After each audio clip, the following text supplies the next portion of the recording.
लेकिन ये साला कर क्या रहा है यहाँ पे?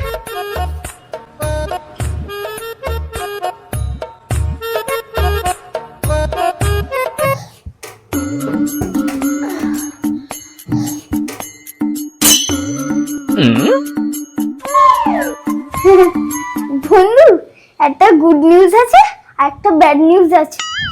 যা কষ্ট, তুই আগে গুড নিউজটাই বল। বন্ধু, আমরা 5 ফ্লোরে চলে এসেছি। हाँ? বন্ধু, কি বলিস, আমরা 5 ফ্লোরে চলে এসেছি? উফ, আমার খুব কোমর ব্যথা করছিল। আর তুই যে কি বলছিলিস, ব্যাড নিউজটা কি বলছিলিস জানো? আমরা ভুল ফ্ল্যাটে চলে এসেছি। इसकी माँ का भोला चेहरा साले खाते हैं और के भूल भी जाते हैं। আরে